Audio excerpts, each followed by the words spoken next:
Hey guys and gals, welcome back to another episode of Haunted Gaming. This time we cover a popular creepypasta called Knob.exe.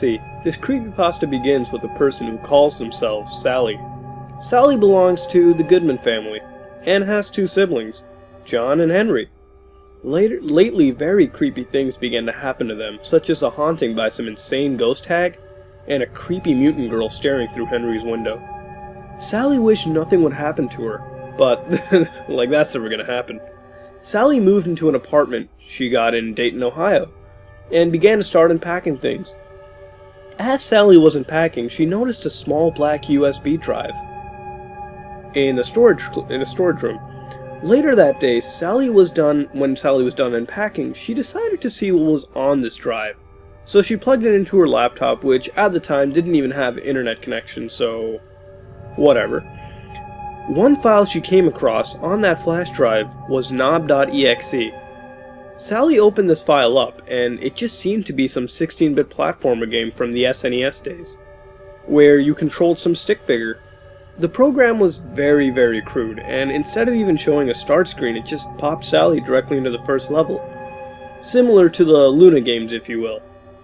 The level was set in some city street, and the objective was to avoid the traffic and just get through the level. However, the weird and scary part about this was that every time a pedestrian in the game noticed a stick figure, they would scream bloody murder, and the stick figure would then rush to that person and strangle them to death.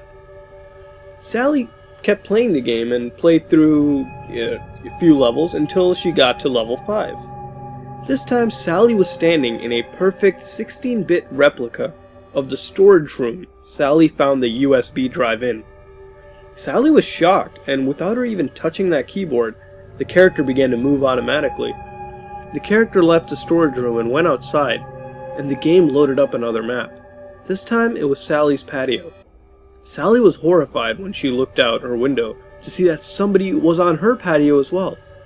This thing was a creature, and it was disgusting, completely naked and hunched, very skinny, pale with black fur going down the spine.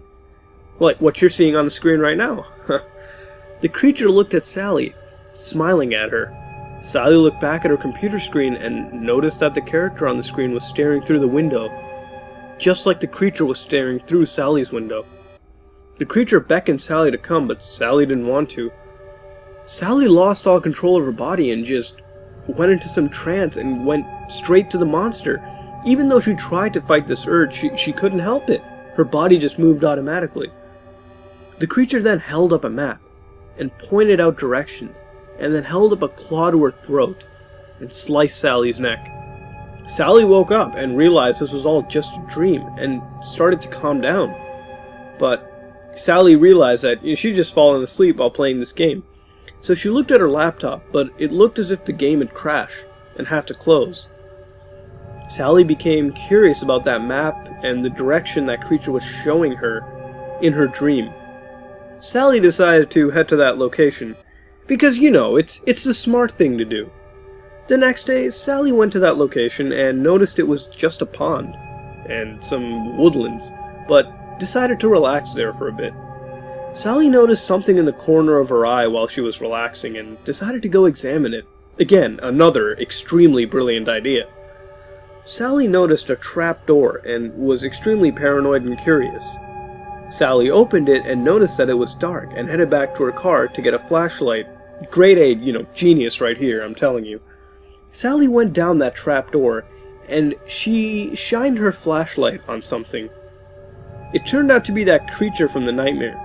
Sally began to run far away and managed to escape back home. Sally then found that flash drive and destroyed it into tiny, tiny pieces, stopping this horrific madness. In the story's epilogue, it basically tells us that several sightings of a mutant humanoid figure around the streets of Ohio had been reported. Some even report seeing it strangle people. And police would say it would be easy to dismiss if it weren't for the deaths of all these people related to this humanoid figure, who all apparently died by being strangled to death. Oh well. This wasn't actually bad. It was a little on the short side. I did get a request to do this way earlier, knob.exe. But I was kind of holding it off. I decided to read through it, and I actually thought it was pretty good. I'm not gonna lie. Like, it's not the best. It had some cliches, but the concept where your in-game character in this game is supposedly this real haunted creature that's following you is, I suppose, a new concept. I mean, I don't think we've ever covered it before, have we? But I mean, yeah, again, there are cliches, but they're not so inherently awful that we can't overlook them, right? I tried searching the internet for this game, but, you know, prepare to be shocked, however, because it doesn't exist. And neither does this whole story about this humanoid Ohio figure, because if it did, the news would blow it out of proportion. Not gonna lie. However, I do wish the game existed like Sonic EXE, because, hell, I want to play through it, and I know you guys want to see me play through it, right? But I guess we don't all get what we want, right? I'm looking at all of you people that can develop platformer games, but just a thought.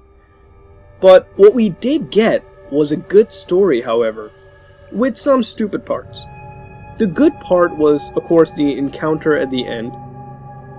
But, I mean, like, not the encounter at the end, sorry, but the encounter in the apartment when Sally looked outside her patio. This is something that I haven't really seen done before, where as you're playing this game, you see this thing following you, going from different levels in a game, and then you look outside, it turns out it's there.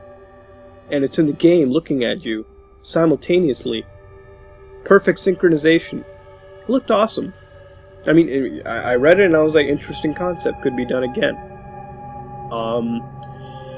I mean, the only thing that I didn't like, however, was there wasn't really a clear backstory. I mean, the creepypasta just happened really fast, alright? Like, there wasn't any time to really build up a whole lot of suspense or tension or anything. Moving on to the stupid parts, you know, Sally does happen to do a lot of things that, you know, any sane person wouldn't do. There are several parts, and here, I'll give you one. That trap door in the end. I mean, if you happen to see some creepy trap door in the middle of nowhere that you heard in a nightmare, you sure as hell don't go open that and even go inside with a flashlight. But no, Sally, you know, Sally's got that pair of steel balls and decides to just head right into it. Not exactly the brightest idea. Even though I find this to be on the shorter side, it's still good, and I recommend you all to read the creepypasta. Link is in the description below. Feel free to check it out.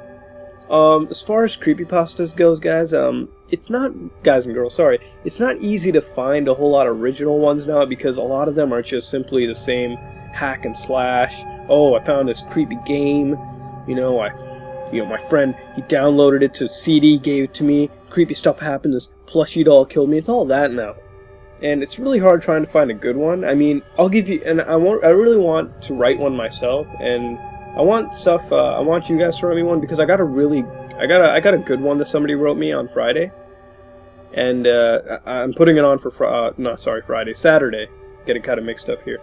I mean, I have an idea for a creepypasta. What if you had a computer program that was like an AI that basically caused real world events to happen? Like it basically told you, it like foresaw the future, and you played through it, and depending on how you played, you would change the outcomes of the future. I mean, that's what I'm thinking, but like I said, I just want there to be new, refreshing creepypastas. So if you find some, please refer them back to me. It will, if it's new, refreshing, and it's good, it'll definitely have its own episode. So yeah, if you like what you saw, then like, comment, and subscribe. This is Some Ordinary Gamers, out.